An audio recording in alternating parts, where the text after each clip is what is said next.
नमस्कार। एक छोटी लघु कथा। एक गांव में एक सेठ जी रहते थे। सेठ जी के पास अच्छा व्यापार था, व्यापार अच्छा चल रहा था।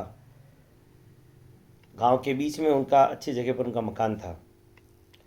सेठ जी के पास पैसा आया तो सेठ जी ने कहा कि ये जगह छोटी पड़ रही है, हम अपने में एक बड़ा कोठी बनाता हूँ, आलीशान बंगला बनाता हूँ। तो सेठ जी ने गांव के बाहर एक पहाड़ी पर वहाँ पर खरीदी उस पहाड़ी को और उस पर विशाल भवन बनाया। लगभग 3 मंजिल का भवन। बाहर बड़ा दरवाज़ा लगा हुआ था, जिसको एक तरह से कहते हैं कि हाथी भी तोड़ नहीं सके, इस तरह के कीले लगा हुआ दरवाज़ा था। इस तरह का उन्होंने सेठ जी ने हवेली बनाई और वहाँ पर वो शिफ्ट हो गए, वहाँ पर रहना शुरू कर दिया। गांव से किंचित दूरी पे था, लगभग मान सकते हैं कि मुख्य गांव और गांव से लगभग 1 किलोमीटर 1.25 किलोमीटर दूर उनका मकान था। कुछ समय की बात है कि गांव के अंदर आसपास के कुछ दस्युओं डकैतों ने डाका डालना शुरू किया। डाका डाल रहे, कभी किस घर में डाका डाल रहा, कभी किस घर में डाका डाल रहे हैं। गांव के लोग परेशान हो गए। सबने मिलकर एक बैठक की और बोला कि ऐसा क्या करें कि ये डकैती बंद हो। तो सब ने तय किया कि गांव के जितने लोग हैं, रोज़ 3-3 4-4 लोग रात्रि को पहरा देंगे तो इस समस्या का समाधान हो जाएगा। तो सब ने मिलकर कहा कि एक मीटिंग करते हैं। तो मीटिंग के लिए सबको बुलाया, सेठ जी को भी कहा, सेठ जी आप भी आइए और इस मीटिंग में सहभागी करिए और हम सब मिट कर इसका कोई रास्ता निकालते हैं। सेठ जी ने मना कर दिया कि नहीं, मैं तुम मेरे को व्यस्त हूँ, मेरे को समय नहीं है।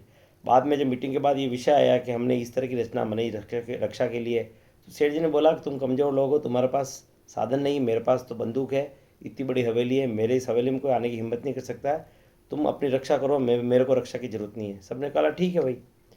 गांव के लोग अलग अलग समय में पहरा देना प्रारंभ किया।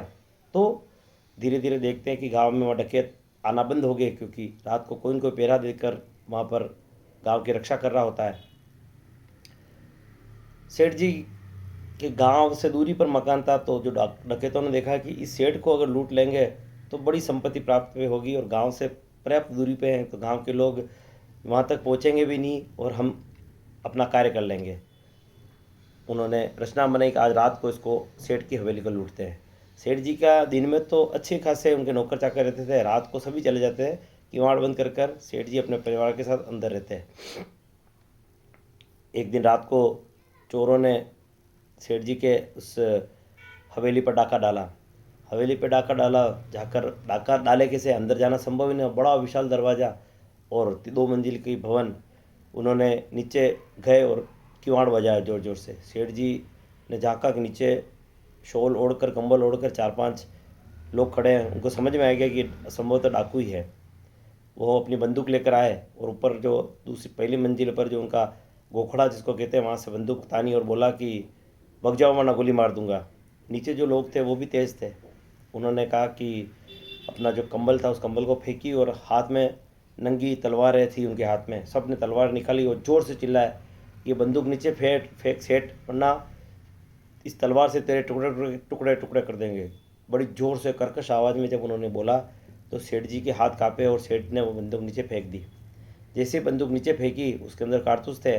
उस बंदूक की गोली, एक गोली सेठ के ऊपर डाली, चलाई उन्होंने, सेठ गिर वहाँ से ज़मीन पे गिरा और गिर कर मर गया। दूसरी उसमें 2 गोली थी। दूसरी गोली से उन किवाड़ का जो नकुचा था, दरवाज़ा था, उसको तोड़ा और अंदर जाकर उन्होंने घर को लूट लिया। पैसा लेकर चले गए। सेठ के पास पैसा था, संपत्ति थी, रक्षा के लिए हथियार भी था, पर एक जिसको कहते हैं वीरता का भाव वो नहीं था, उसके कारण अपनी मौत को प्राप्त हुआ। दूसरा, संगठित रहने की जो एक वृत्ति थी, उससे अपने आप को दूर रखा कि मेरे पास पैसा है, एक अहंकार का भाव आ गया, इसके कारण अपनी मृत्यु को प्राप्त हुआ। इस कहानी से छोटा सा संदेश ये है कि जीवन में कहते हैं कि कभी सुई भी काम आ जाती है, कभी कुल्हाड़ी भी वक्त पड़ने पर काम नहीं आती। तो जीवन में कब किसका क्या उपयोग है यह हम नकार नहीं सकते हैं। तो जहाँ भी रहे समाज के साथ घुल मिलकर रहे, इसके कारण आप सुरक्षित तो रहेंगे और समाज में आपकी उपयोगिता भी बनी रहेगी। यही इस कहानी का संदेश है।